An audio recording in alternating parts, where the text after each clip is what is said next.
Hello students, welcome to my desk. आज है date 6 सितंबर 2020।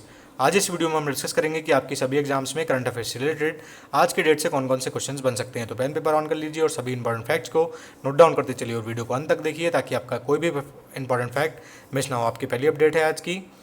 केंद्रीय मंत्री नितिन गडकरी की घोषणा के अनुसार भारत सड़क नेटवर्क के मामले में दुनिया में कौन सा देश बन गया है? पहला, दूसरा, तीसरा या चौथा? आपका राइट ऑप्शन है इसमें दूसरा। देखिए, भारत में एक्सप्रेसवे और राजमार्गों के निर्माण में जबरदस्त बढ़ोतरी होने के कारण अब भारत दुनिया का दूसरा सबसे बड़ा नेटवर्क वाला देश बन गया है। केंद्रीय सड़क परिवहन एवं राजमार्ग मंत्री श्री नितिन गडकरी ने society of Indian automobile manufacturers के 60वें वार्षिक अधिवेशन को संबोधित करते हुए देश को बताया है। उन्होंने कहा है कि वर्तमान समय में प्रतिदिन सड़क निर्माण की औसत दर 30 किलोमीटर प्रतिदिन है, जिसमें राजमार्गों के लिए प्रतिदिन सड़क निर्माण की गति जो है 40 किलोमीटर प्रतिदिन है। इतना आपको इस प्रश्न में से याद रखना है। नेक्स्ट अपडेट है आज की आपकी। राष्ट्रीय जनजाति अनुसंधान संस्थान की स्थापना के लिए जनजाति कार्य मंत्रालय ने किस संस्थान के साथ समझौता ज्ञापन पर हस्ताक्षर किए हैं? वैज्ञानिक तथा औद्योगिक अनुसंधान परिषद, भारतीय कृषि अनुसंधान परिषद, भारतीय लोक प्रशासन संस्थान, भारतीय प्रौद्योगिकी संस्थान कानपुर। आपका राइट ऑप्शन है इसमें भारतीय लोक प्रशासन संस्थान, जो कि नई दिल्ली में स्थित है। देखिए, IIPA कैंपस नई दिल्ली में राष्ट्रीय जनजातीय अनुसंधान संस्थान की स्थापना के लिए जनजातीय कार्य मंत्रालय और भारतीय लोक प्रशासन संस्थान के एक बीच समझौते पर हस्ताक्षर हुए हैं। प्रस्तावित राष्ट्रीय संस्थान अगले कुछ महीनों में काम करना शुरू करेगा और देश भर के प्रतिष्ठित सरकारी तथा गैर सरकारी NGO के साथ मिलकर गुणवत्तापूर्वक जनजातीय अनुसंधान इसमें होंगे। नए राष्ट्रीय जनजातीय अनुसंधान संस्थान में छात्रों को जनजातीय विकास, जनजातीय कला और संस्कृति प्रशिक्षित करने के लिए एक शैक्षणिक इकाई भी इसमें स्थापित की जाएगी। बात कर लेते हैं IIPA की। तो the Indian Institute of Public Administration was established in 1954 and in research and training organization under the Ministry of Personnel। इतना आपको इस क्वेश्चन में से याद रखना है। नेक्स्ट अपडेट है आज की आपकी। The state of young child in India report किसने जारी की है? राष्ट्रपति, उपराष्ट्रपति, प्रधानमंत्री या लोकसभा अध्यक्ष? आपका राइट ऑप्शन है इसमें उपराष्ट्रपति के द्वारा।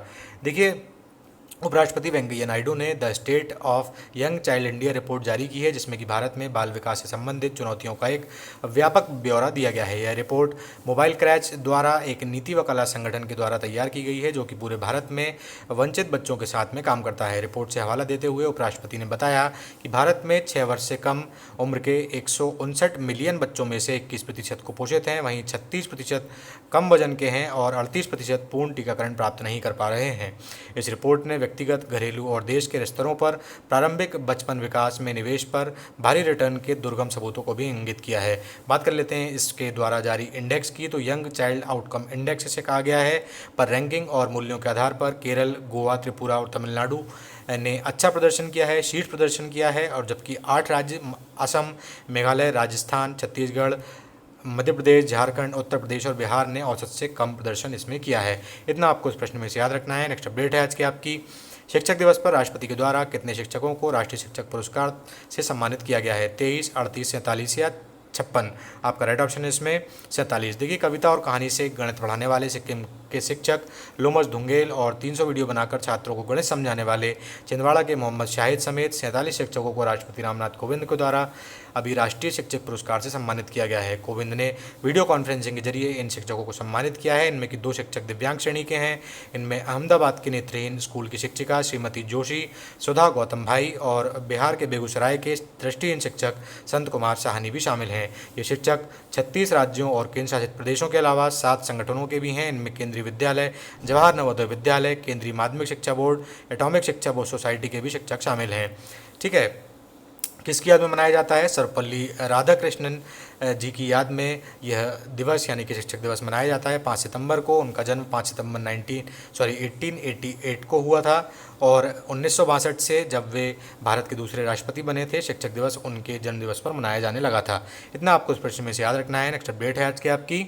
किस राज्य सरकार ने चीनी कंपनी को प्रदेश में सीधे टेंडर डालने पर रोक लगा दी है? उत्तर प्रदेश, आंध्र प्रदेश, मध्य प्रदेश, गुजरात? आपका राइट ऑप्शन है इसमें उत्तर प्रदेश। देखिए, सरकार लगातार सुरक्षा कारणों का हवाला देते हुए लगातार जिस प्रकार से ऐप्स पर और चीन पर लगातार प्रतिबंध आरोपित करते जा रही है, उसी तारतम्य में उत्तर प्रदेश सरकार ने चीन पर सख्त कार्रवाई करते हुए चीनी कंपनियों को बैन कर दिया है।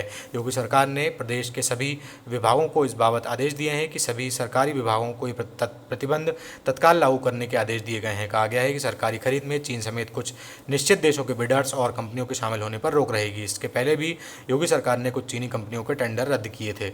इतना आपको इस प्रश्न में से याद रखना है। नेक्स्ट अपडेट है आज की आपकी, किस राज्य सरकार ने हाल ही में रमी और पोकर जैसे ऑनलाइन गेम्स पर प्रतिबंध लगाने का फैसला किया है? आंध्र प्रदेश, गुजरात, महाराष्ट्र या केरल? आपका राइट ऑप्शन है इसमें आंध्र प्रदेश। देखिए, आंध्र प्रदेश सरकार ने रमी और पोकर जैसे ऑनलाइन गेम्स पर प्रतिबंध लगाने का एक फैसला किया है जो कि युवाओं को गलत रास्ते पर धकेल रहे हैं।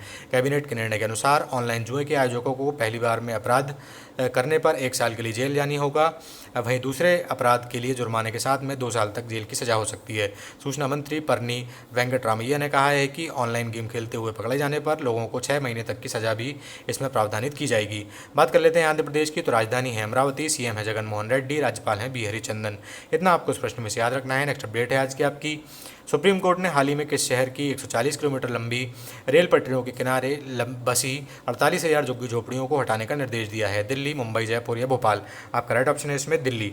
देखिए, सुप्रीम कोर्ट ने 3 महीने में रेलवे किनारे जो 48,000 झुग्गी बस्तियां हैं उन्हें हटाने का निर्देश दिया है। सुप्रीम कोर्ट ने कहा है कि इस आदेश में किसी भी तरह से राजनीतिक दखल नहीं होना चाहिए और कोर्ट ने कहा है कि टाइम बाउंड तरीके से इन झुग्गियों को रेलवे ट्रैक के बगल से हटाया जाए। साथ ही यह भी निर्देश दिया है कि कोई भी अदालत इन झुग्गी झोपड़ियों को हटाने पर स्टे अभी नहीं दे।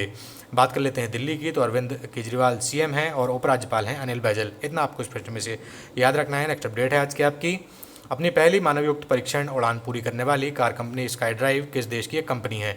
अमेरिका, ऑस्ट्रेलिया, जापान या दक्षिण कोरिया? आपका राइट ऑप्शन है इसमें जापान। देखिए, जापान की एक कंपनी है स्काई ड्राइव, इन्होंने single seater HD03 car model की अपनी पहली मानव परीक्षण उड़ान पूरी की है। पायलट ने कंप्यूटर नियंत्रण प्रणाली की सहायता से उड़ान का संचालन किया है। कार को दुनिया के सबसे छोटे electric vertical take off landing model के रूप में डिज़ाइन किया गया है। कार में 8 इलेक्ट्रिक मोटर्स हैं जो कि विपरीत दिशाओं में 8 रोटर्स को घुमाते हैं। इतना आपको उस क्वेश्चन में से याद रखना है। नेक्स्ट अपडेट है आपकी आज की, AIMA यानी कि इमा चाणक्य नेशनल मैनेजमेंट गेम्स 2020 किसने जीता है? भिलाई, वल्लूर, राउरकेला या दुर्गापुर? ये सब NTPC के प्लांट्स हैं, इनमें से आपको उत्तर देना था, तो NTPC वल्लूर इसमें राइट ऑप्शन है आपका। देखिए, NTPC वल्लूर तमिलनाडु की टीम ने AIMA Chanakya business simulation game national management games 2020 जीता है। इन्होंने 5 साल में पहली बार यह अवार्ड जीता है। इसे पिछली बार उन्होंने 2015 में जीता था। यह प्रतियोगिता भारत के विभिन्न हिस्सों से 112 संगठनों के बीच में इस बार आयोजित की गई थी। ठीक है, यह एक ऑनलाइन बिजनेस सिमुलेशन गेम है। इसे ऑल इंडिया मैनेजमेंट एसोसिएशन के द्वारा सालाना आयोजित किया जाता है। बात कर लेते हैं NTPC की, तो नेशनल थर्मल पावर कॉरपोरेशन इसका फुल फॉर्म होता है और 1975 में इसका गठन किया था। इसका मुख्यालय नई दिल्ली में स्थित है। NTPC ऊर्जा उत्पादन, बिक्री, गैस अन्वेषण और कोयला खनन से संबंधित है। गुरदीप सिंह इसके अध्यक्ष और MD वर्तमान में है। इतना आपको इस प्रश्न में से याद रखना है। नेक्स्ट अपडेट है आज की आपकी, रूस ने किस देश के साथ में नो आर्म्स सप्लाई की नीति जारी रखने की घोषणा की है?